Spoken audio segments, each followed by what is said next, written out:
today we will going to start a new topic, that is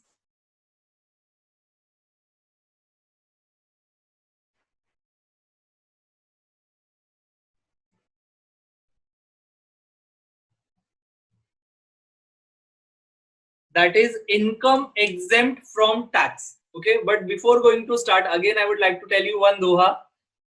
So are you willing to listen? Yes, sir. Yes, sir. Okay, so Doha is दुख में सुमिरन सब करे, सुख में करे न कोई। दुख में सुमिरन सब करे, सुख में करे न कोई। जो सुख में सुमिरन करे, तो दुख काहे को होए कबीरा, दुख काहे को होए। That means Kabir says that we praise God only in our bad situation. जब हमारा वक्त बुरा चल रहा होता है तो ही हम ऊपर वाले को याद करते हैं, लेकिन जब हमारा अच्छा टाइम आ रहा होता है, हैप्पीनेस वाला मोमेंट होता है, तब हम प्रे करना भूल जाते हैं, गॉड को थैंक करना भूल जाते हैं। तो इसलिए कबीर सेज दैट जो सुख में सुमिरन करे, if you praise God in a happy moment, then how can sorrow come, तो दुख होगा ही क्यों। अगर आप अपने हैप्पी मोमेंट में भी भगवान को याद करते हो, ऊपर वाले को, गॉड को याद करते हो, तो दुख होने के चांसेस नहीं है।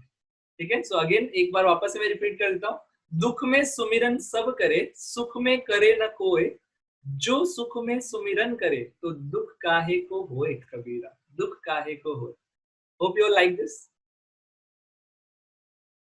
Yes, sir. समझ में आया सभी को? Let's start. Income exempt from tax. Okay, ये आपका नया टॉपिक है, इनकम एग्जेम्प्ट फ्रॉम टैक्स, और इसका सेक्शन है अंडर सेक्शन 10। ठीक है, this is a new topic, income exempt from tax under the income tax act 1961। ठीक है, सभी को याद है ना income tax act 1961 and income tax rules 1962। ठीक है, ये आप ध्यान में रखना, income tax act is 1961 and income tax rules is 1962। आपको ये ध्यान में रखना है। So under income tax act 1961 what are the income which are exempt from tax. ये जो वर्ड है exempt, can anyone tell me what you mean by exempt? नहीं इंक्लूड होगा, Not included. Free of tax, no Yes. Tax. No tax, free of tax, not included in our total income या taxable income we can say। ठीक है, उसमें हम include ही नहीं करेंगे। तो ऐसे कौन कौन से, ठीक है, what are the incomes which are exempt from tax which are given under the section 10। ठीक है, तो वो हम इस टॉपिक में पढ़ने वाले हैं। So let's start with the first one।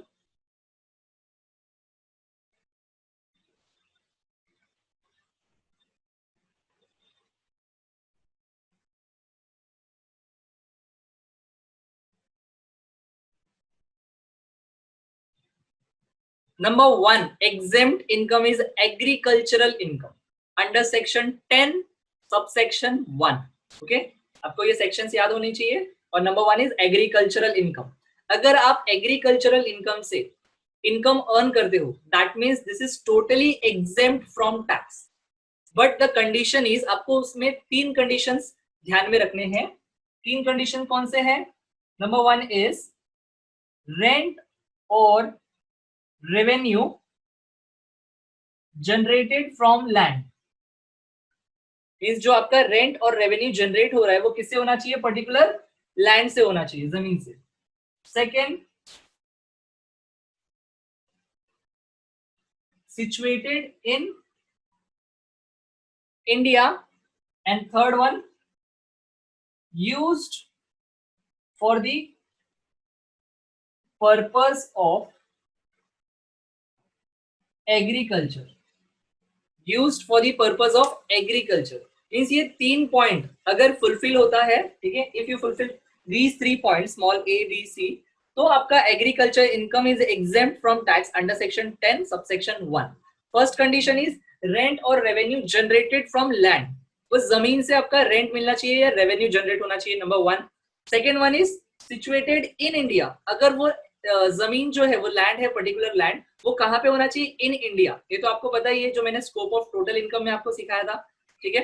Hope you all remember this. And third one, very very important, okay, very important, used for agricultural purpose, ठीक है? एग्रीकल्चरल पर्पस के लिए यूज होना चाहिए वो लैंड का, बिकॉज बहुत सारे एसएसीज क्या करते हैं, वो जो पर्टिकुलर लैंड है, एग्रीकल्चरल लैंड, अब उसको फॉर सर्कस के लिए रेंट पे दे देते हैं, लेट आउट कर देते हैं, और फिर वहां पे दिखाएंगे यस ये एग्रीकल्चरल लैंड था, हमने वहां से इनकम जनरेट किया, तो क्या वो एग्जेम्प्ट होगा?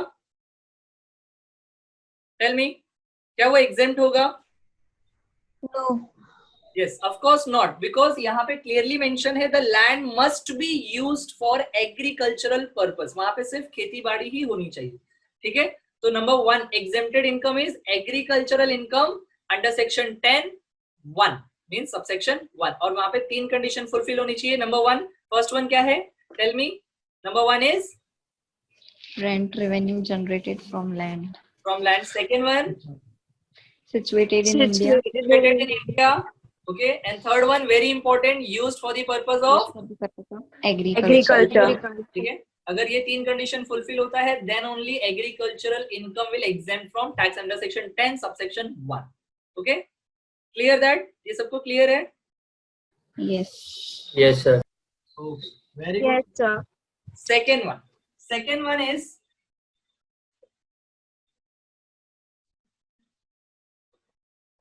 receipt from HUF under section 10(2), under section 10 subsection 2.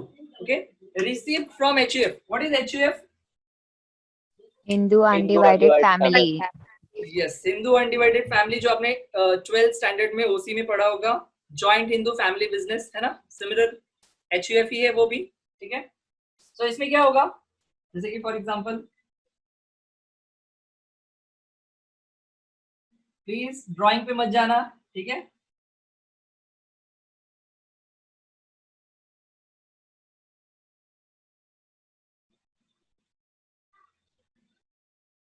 दिख रहा है सभी को? Mister A, Mrs A, C and D, ठीक है? ये सन है और ये डॉटर. तो this is called HUF, Hindu undivided family. वो अपना बिजनेस रन कर रहे हैं, ठीक है?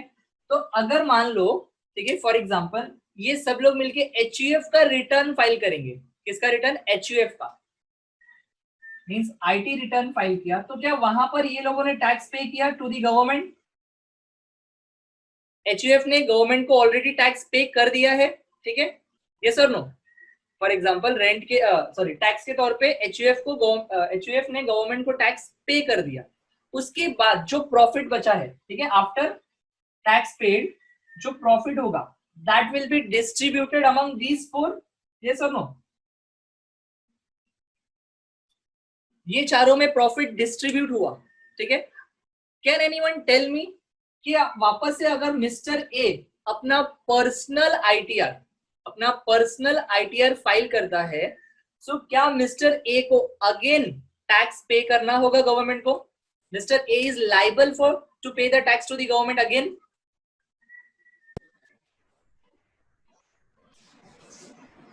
Yes. Yes. Yes, Mayank said yes, Rohit says yes, and बाकी लोगों का suggestion? Tell me, don't hesitate. Right or wrong, just give, answer it. No, sir. Doing it individually not this time इसलिए शायद Okay, Diya, can you repeat again? he's paying it individually this time इसलिए शायद से देगा वो. Acha, means your answer is he has to pay the tax. Okay. Yes. Okay. And next Yeah. one, एक और response, then I'll give you the answer. Sir, no. Okay. नहीं भरेगा. Ellie ने आंसर दिया. भरेगा. Nishita says भरेगा. Chandni, what do you say? No. No. Okay. So Ellie and Chandni, ये दोनों ने no आंसर दिया है. ये दोनों का आंसर absolutely right है. He is not liable to pay the tax to the government again. See the उसने पहले भर दिया था ना, तो फिर वापस क्यों करेगा? Yes, absolutely right, Ali. उसने देखो HUF ने जब अपना रिटर्न फाइल किया, IT return, income tax return, तो उसने गवर्नमेंट को टैक्स पे किया ना वो प्रॉफिट के ऊपर. अब वो जो प्रॉफिट बचा है वो तो आफ्टर टैक्स है, नेट प्रॉफिट आफ्टर टैक्स। तो ये प्रॉफिट के ऊपर ऑलरेडी गवर्नमेंट को टैक्स जा चुका है, ठीक है। तो यही profit, the same profit is distributed among the कर्ता एंड द को पार्टनर्स, है कि नहीं। तो अभी ये लोग खुद अपना पर्सनल आईटीआर फाइल करेंगे तो क्या वो अमाउंट पे फिर से टैक्स देंगे? Absolutely not, this is exempt from tax. Okay, सबको समझ में आया? दैट्स व्हाई यहाँ पे क्या लिखा है, receipt from HUF under section 10 subsection 2 is exempt from tax. Is that clear? ठीक है, वो क्या होगा, एग्जेम्प्ट होगा टैक्सेशन से। जो लोग यस बोल रहे थे अभी उनका आंसर क्लियर हो गया? Doubt clear? Yes okay, Mayank, Rohit clear है? Yes sir.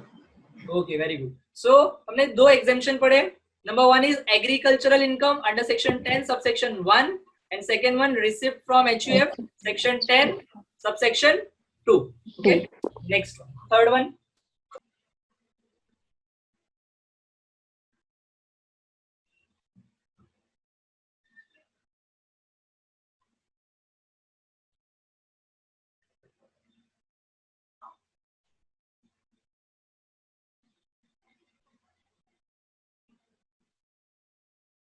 Tell me, partners share in profits of the firm, section 10 subsection 2a. That means, for example, there are two partners, partners A and partners B.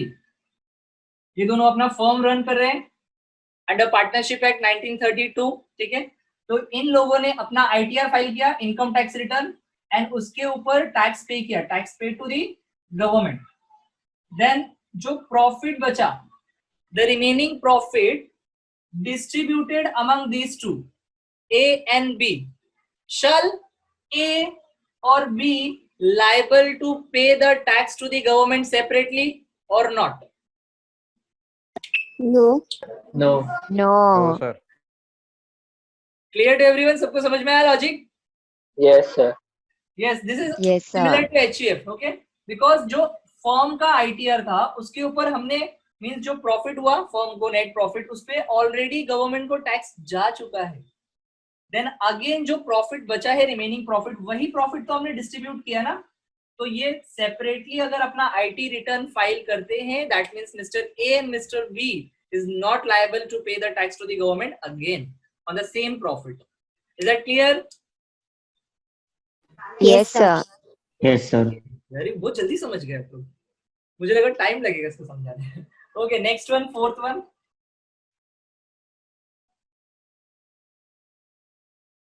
Leave travel concession under section 10(5). Okay, leave travel concession under section 10 subsection 5। ये उतना difficult नहीं है, just आपको थोड़ा बहुत समझना है। Leave travel concession का मीनिंग क्या होता है, आपको अगर कहीं पे घूमने जाना है, ठीक है, तो उसके ऊपर जो आपको लीव ट्रैवल कंसेशन मिला है, तो एम्प्लॉयर की तरफ से, ठीक है, employer pay the travel concession to employ during the service period, ठीक है। जो भी कंसेशन मिलेगा वो क्या होगा, एग्जेम्प्ट होगा, exempt from the tax, but limit to the extent, ठीक है। मींस होली एग्जेम्प्ट नहीं होगा, होली मींस टोटली पूरा अमाउंट मिला कंसेशन का एंड वो पूरा हमने अमाउंट माइनस कर दिया, ऐसा नहीं होगा। Totally amount will not exempt, but एक पर्टिकुलर लिमिट तक ही क्या होगा, एग्जेम्प्ट होगा। इसलिए मैंने लिखा है लिमिट टू द एक्सटेंट, ठीक है। एक पर्टिकुलर लिमिट तक ही एग्जेम्प्ट होगा, वो आपको क्वेश्चन में गिवन होगा, ठीक है। तो आपको ये ध्यान में रखना है, leave travel concession also comes under exempt from the tax, ठीक है, एग्जेम्प्ट फ्रॉम टैक्स। और इसका सेक्शन क्या है, सेक्शन 10 सबसेक्शन 5। ओके, सो अभी तक हमने कितने सीखे, 4 exempted income. Number one is Agricultural income. Okay, under section Under section 10 subsection 1. Okay, देखो यहाँ पे मेरा इनकम एग्जेम्प्ट फ्रॉम टैक्स, और ये जो मेन हेड है वो 10 है। अगर किसी को एग्जेम्प्टेड का डेट याद नहीं होता, ये सेक्शन याद नहीं हो रहा है, ठीक है, तो इस दिन कुछ स्पेशल हुआ रहता है, वो याद कर लो। सो देख लो, इस दिन मेरा बर्थ डेट है, ठीक है, 10th May.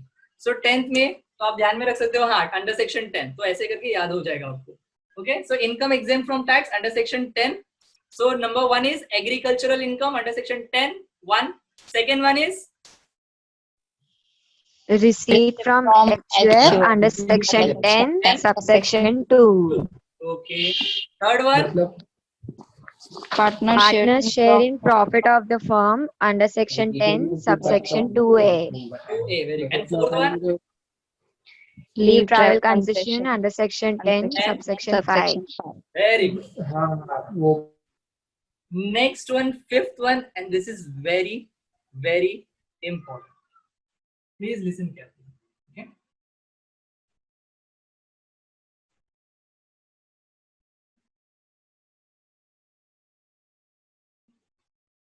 gratuity under section 10 subsection 10. Can anyone tell me what do you mean by gratuity? Gratuity का मीनिंग क्या होता है? इसके पहले किसी ने सुना है ये वर्ड? हाँ सर, ग्रेचुइटी फंड। Okay, पर मीनिंग नहीं पता क्या है। मीनिंग नहीं पता। So gratuity, You are very honest. gratuity is the lump sum amount. Sell, yes. So gratuity is the lump sum amount paid at the time of retirement. Yes, very good, Sel. Very nice. Gratuity, the particular amount which is paid by the employer to the employee at the time of retirement or after the death of that particular employee. ठीक है? Gratuity अगर मैं आपको बोलूं तो एक तरह से क्या होता है? Gift. Gratuity is a free of cost होता है, ठीक है, और एक तरह का क्या होता है, गिफ्ट होता है, जो एम्प्लॉयर, ठीक है, किसको पे करता है, अपने एम्प्लॉय को, बट ये ध्यान में रखना, अपने एम्प्लॉय को पे कर रहा है, but after the retirement, after retirement और death of that particular employ, उसके बाद अगर उसको रिसीव्ड हो रहा है, देन ओनली वो इनकम एग्जेम्प्ट होगा from the tax under section 10। Sir, इसका मतलब ये हुआ कि in case during the service अगर वो जॉब कर रहा है एंड देन उसको ग्रेचुइटी मिला, then it is totally taxable. Yes, during the service अगर कोई भी इंप्लॉय हो, अगर उसको ग्रेचुइटी का अमाउंट रिसीव्ड हो रहा है, that is fully taxable. Exempt कब होगा, ओनली आफ्टर द रिटायरमेंट और आफ्टर द डेथ। ठीक है सर, डेथ हो गया तो अभी क्या, उसको रिसीव्ड ही नहीं गया ना, उसके फैमिली है ना, जो पर्टिकुलर लीगल नॉमिनी होगा, ठीक है, लीगल हेयर होगा, उसको मिलेगा, ठीक है, और वो टोटली क्या होगा, एग्जेम्प्ट होगा। याद रखना सर, ग्रेचुइटी कब रिसीव्ड होता है, ठीक है, अगर मान लो फॉर एग्जांपल रोहित, अगर रोहित किसी कंपनी में जॉब कर रहा है, ठीक है, किसी पर्टिकुलर एमएनसी कंपनी या प्राइवेट कंपनी और गवर्नमेंट कंपनी, एनी कंपनी में, कोई भी कंपनी है उसमें जॉब कर रहा है, तो 1 साल वर्क किया, तो क्या sir is he liable for gratuity? No, at least वो पर्टिकुलर एम्प्लॉय को मिनिमम कितने इयर्स वहां पे वो पर्टिकुलर ऑर्गेनाइजेशन में स्टेबल रहना है, at least 5 years, then only he or she is liable for gratuity. ठीक है, ऐसा नहीं कि 1 साल किया, ग्रेचुइटी ले लिया, फिर वहां से उड़ी मार के दूसरी कंपनी, फिर वहां पे 1 ईयर काम किया, फिर उसके बाद में ग्रेचुइटी ले लिया, फिर उड़ी मार दिया। ठीक है, this is not like that. At least minimum कितना पीरियड होना चाहिए, 5 years, then only you are eligible for gratuity। so ये तो बेसिक था, एटलीस्ट 5 इयर्स होना चाहिए, एंड देन उसके बाद में ये दोनों पॉइंट बहुत ध्यान में रखना है, ठीक है, आफ्टर रिटायरमेंट और आफ्टर डेथ। ठीक है, मोस्टली क्या करते हैं, क्वेश्चन में डायरेक्टली दिया होगा ग्रेचुइटी के सारे इन्फॉर्मेशन गिवन होंगे, ठीक है, बट ये क्वेश्चन दिया होगा, ये नहीं लिखा होगा आफ्टर रिटायरमेंट और डेथ, उसमें लिखा होगा ड्यूरिंग द सर्विस। तो स्टूडेंट्स क्या करते हैं, ड्यूरिंग द सर्विस को इग्नोर किया, पूरा कैलकुलेशन कर लिया, एंड देन लास्ट में कितना मिलेगा उसको, क्या मतलब हुआ? ठीक है, gratuity is exempt only if an employ received gratuity at the time of retirement और after the death, then only वो एग्जेम्पशन के क्राइटेरिया में आता है। ठीक है, अब क्वेश्चन यहाँ पे राइज हो रहा है, सर वो कौन सा एम्प्लॉय होगा, तो यहाँ पे मैं आपको पर्टिकुलरली बता देता हूँ। सी, ठीक है, नंबर 1,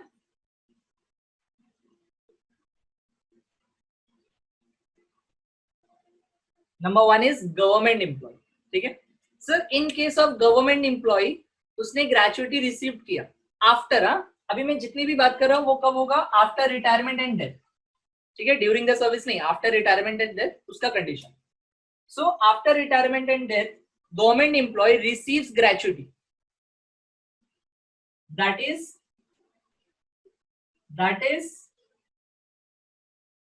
fully exempt. अगर वो गवर्नमेंट एम्प्लॉय है, either state government or central government or statutory authority or local authority, किसी भी ऑर्गेनाइजेशन का है बट गवर्नमेंट के अंडर है वो, ठीक है, तो ग्रेचुटी क्या होगा, fully exempt. Sir if in case अगर Mister A is a government employ and he receive 50 lakh after his retirement, तो क्या पूरा 50 लाख एग्जेम्प्ट होगा? यस. कैसे होगा देखो, जब हम कैलकुलेट करेंगे, so we will write gratuity 50 lakh minus exempt 50 lakh, outer column 0, means वो आपके टोटल इनकम में इंक्लूड ही नहीं होगा. ठीक है, इतना बेनिफिट है, इसलिए सब लोग क्या करते हैं, गवर्नमेंट एम्प्लॉय के लिए, गवर्नमेंट एम्प्लॉय बनने के लिए इतना रोते रहते हैं. ठीक है, सो ये आपको क्लियर है? This is clear to everyone? Please ask if any doubt. Yes, sir. Yes, sir. Okay, very good. Next one,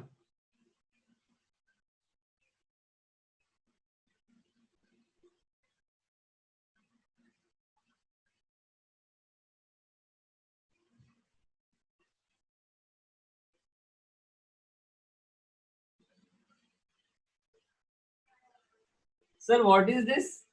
Employees covered under POGA 1972. Sir, what is POGA? हमने ये सर पोगो सुना है, पोगो. ठीक है, what is POGA?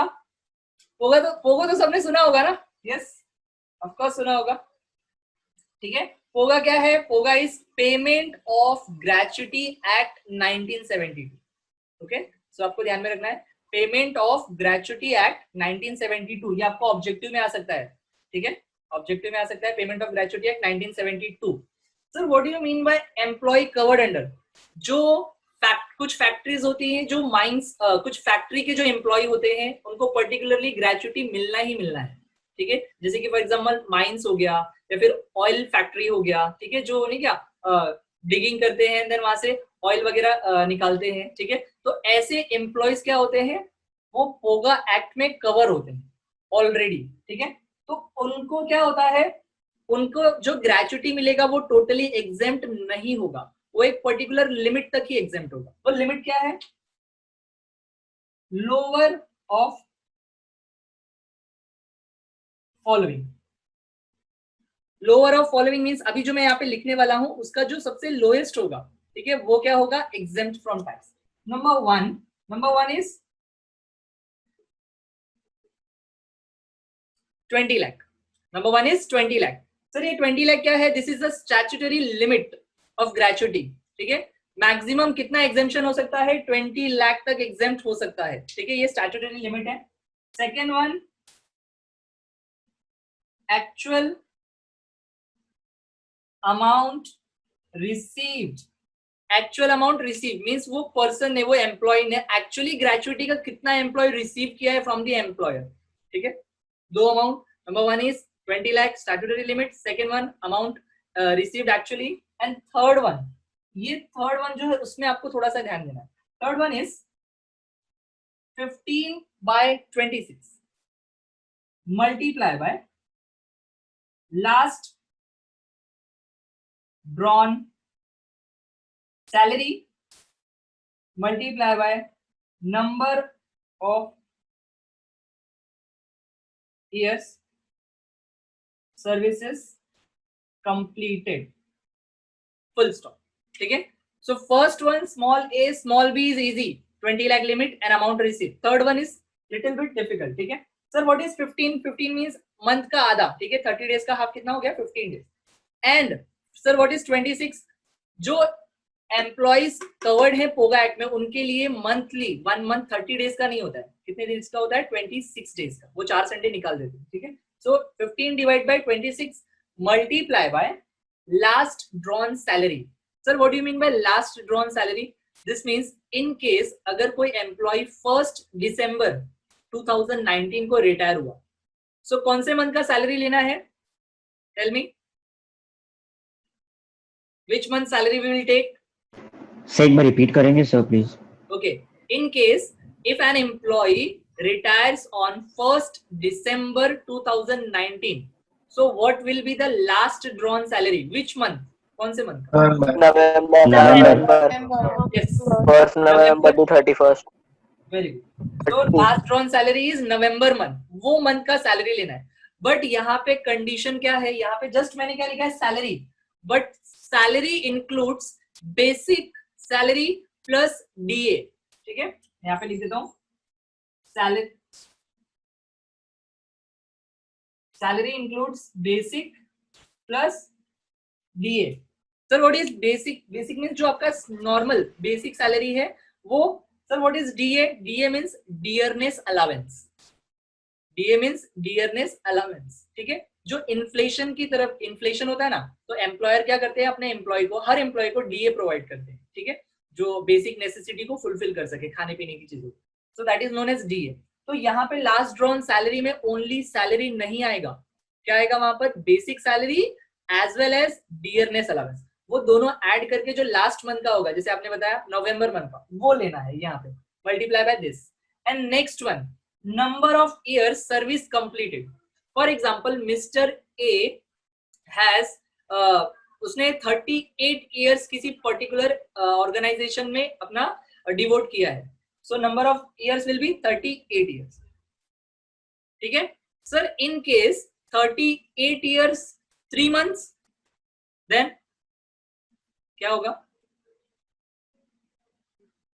अगर उसने अपना service rendered किया है 38 years and 3 months, then what will be the number of years we will take here? 8.3 sir, maybe 38.3. No Subodh. Okay, but we'll try. ठीक है? यहाँ पे हम क्या लेंगे? Only 38 years. Only 38 years. क्यों 38 and 3 months? वो 3 months क्या है? 6 months से कम है ना. जैसे हम लोग मैथ्स में राउंड ऑफ कैसे करते हैं? 0.5 और more than 0.5, then we will round off, है ना. 1 में जो नियरेस्ट 1 होता है उसमें राउंड ऑफ कर देते हैं. तो यहाँ पे 38 years and 3 months है, तो वो 3 months क्या हो जाएगा? इग्नोर. ठीक है? राउंड ऑफ 38 years में will take. Sir what if in case 38 years and 7 months, then 39 years. yes, very good. We will take 39 years. Okay. What if Same. Same sir, same. Same. Same. yes, and in case ऐसा हो गया तो 38 years. 38 years. 38 years. ठीक है? ये मैंने particular 5 क्यों लिख के बताया? बिकॉज आप अगर कोई मैथ स्टूडेंट होगा तो वो 5 ध्यान में रखेगा. ठीक है? बट वो 1 का हाफ 5 होता है ना, 0.5, लेकिन यहाँ पे 12 months का हाफ 6, तो ध्यान में. सो लोएस्ट ऑफ द फॉलोइंग, यहाँ पे मैं लिख दे रहा हूं नंबर ऑफ इयर्स. क्या लेना है? Rounded off if more than 6 months. Rounded off if more than 6 months. Okay.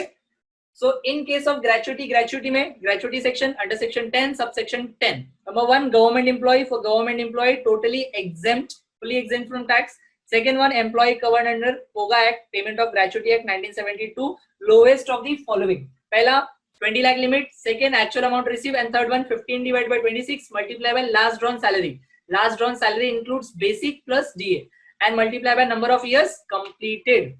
Okay, and rounded off if more than 6 months. If any doubt, is there any doubt till here? Please ask.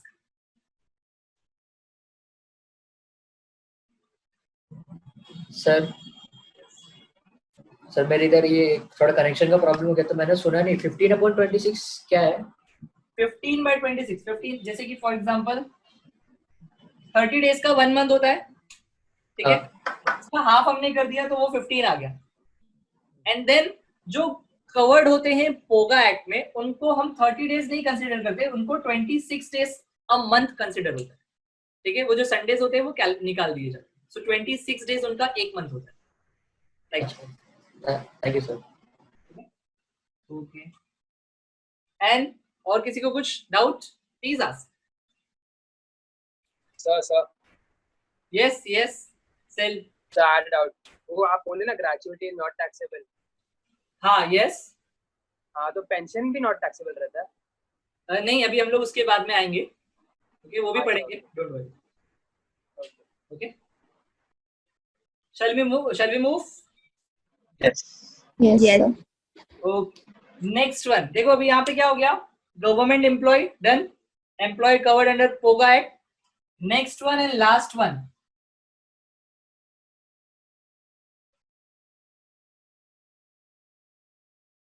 Non-government employee, or we can say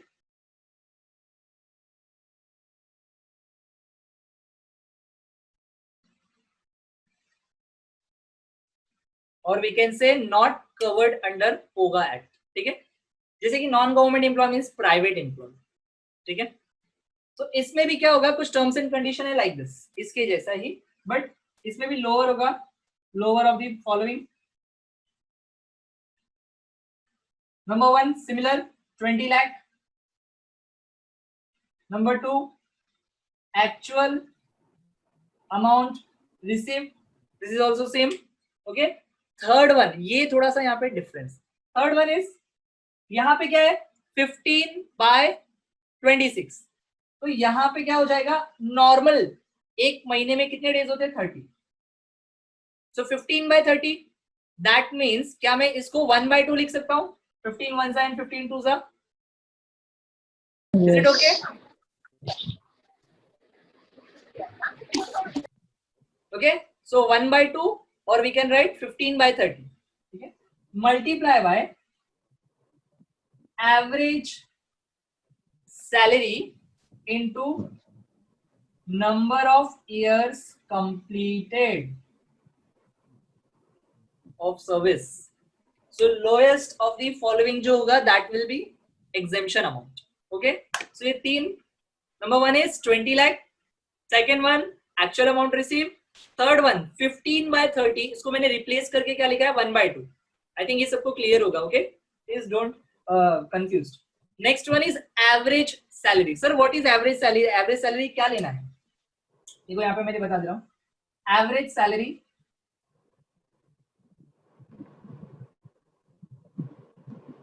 average salary means last के 10 months, last 10 months salary को total करना है, sum of last 10 month salary and divide by 10, we will get average salary. Sir तो इसमें changes क्या है, last के 10 month salary को ऐड किया, डिवाइड बाय 10 किया, तो वही अमाउंट आएगा ना जो पर मंथ आ रहा है. In case for example 10 month 10,000 per month, so 10 months का 1 lakh and 1 lakh divide by 10, again we will get 10,000. Sir तो डिफरेंस क्या है, डिफरेंस ये है, इसमें चेंजेस नहीं आया ना. बट इफ 6 मंथ्स तक उसका 10,000 सैलरी था, आफ्टर 6 मंथ्स मींस जो 7th मंथ था, सब्सिक्वेंट मंथ जो 7th मंथ था, वहां से इन केस उसका सैलरी 15,000 हो गया, हुआ change? Yes or no?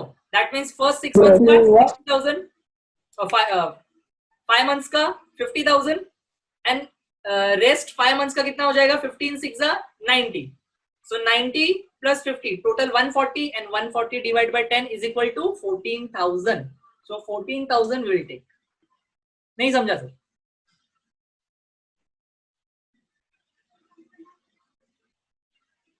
Sir, repeat. Okay, okay. See, यहाँ पे मैं बता रहा हूँ. For example, 10,000 per month.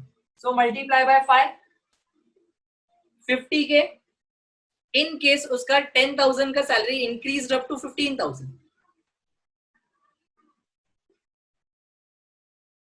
So 15,000 multiply by rest 5 months. Okay, so कितना हो जाएगा ये 75,000. Yes or no? Total 1,25,000 divide by 10 कितना आ जाएगा, 12,500. So average salary is 12,500. I hope now it is clear. Start, come to the point. Average salary, got it? सभी को समझ में आया? What is average salary?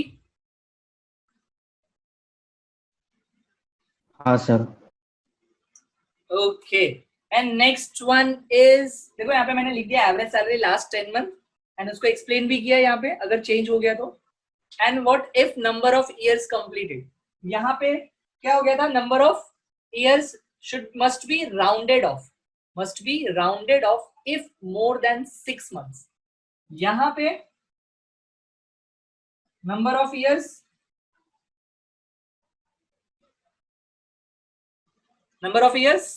no rounded off for non-government employee, or we can say not covered in POGA Act.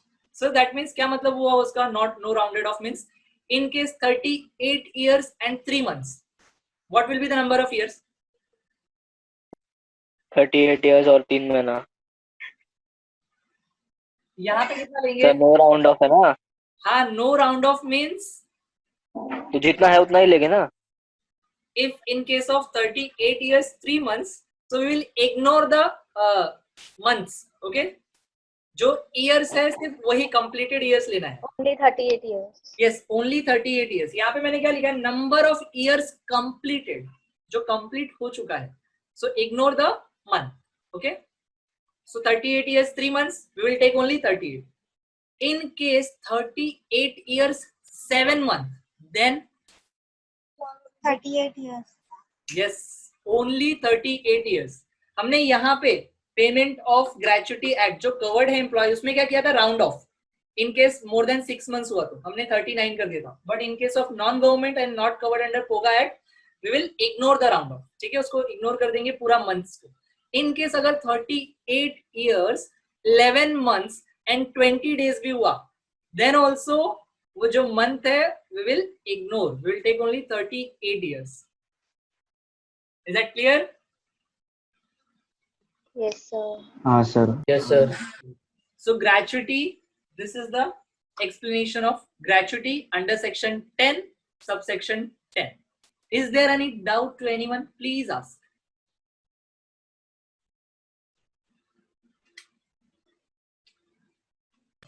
No doubt, sir.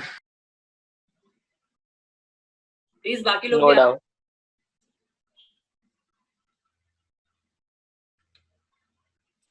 Okay, very good. चलो मैं आपको एक ये शेयर करता हूँ. ठीक है, visible to all. Yes, sir.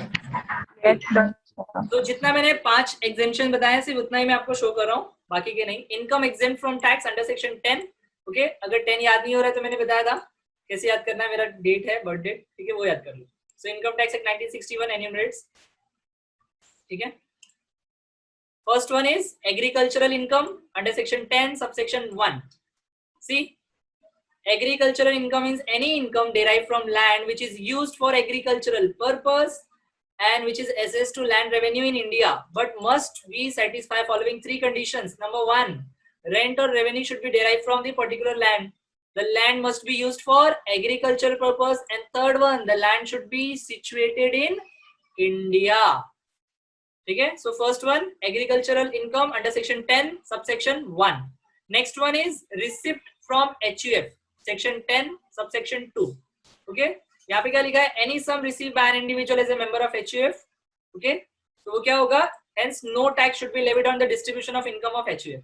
तो आप देखो यहाँ पे मैंने अच्छे से इमेज वगैरह भी डाल के रखा है ताकि आपको क्लियरली कॉन्सेप्ट क्लियर हो जाए. ठीक है, third one is partners share in the profit of the firm under section 10 to A.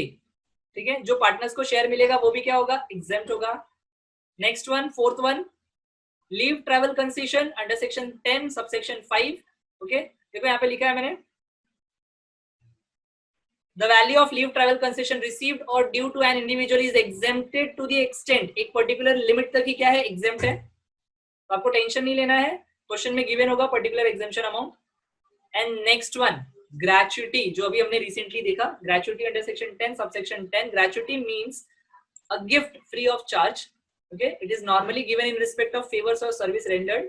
Nowadays gratuity has become a normal payment applicable to all employees. Okay, तो यहाँ पे इसका देखो explanation, see the explanation. For government employee it is totally exempt. For employees covered under POGA Act, lower of the following: limit 20 lakh, next one 15 by 26 multiply by last drawn salary and a year of service completed, and third one actual amount received.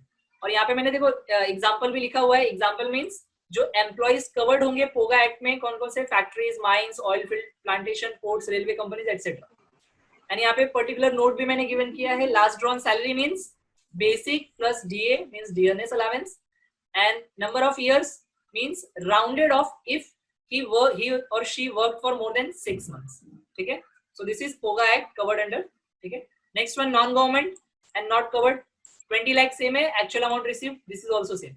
Changes क्या है, 1/2 जो मैंने explain किया है, that is 15/30. Average salary multiply by year of service completed. What is average salary?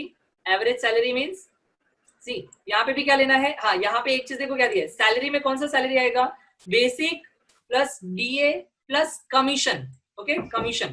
जैसे यहाँ पे salary में ओनली बेसिक प्लस डीए था, यहाँ पे सैलरी में basic plus DA plus commission, ये 3 चीज आएंगे और वो तीनों को टोटल करके लास्ट के 10 मंथ्स का एवरेज सैलरी लेना है. ओके, सो वो यहाँ पे आ जाएगा. And next one number of years no rounded off means जो मंथ्स होंगे that we will ignore. Okay, clear to everyone? Yes, sir. Yes, sir.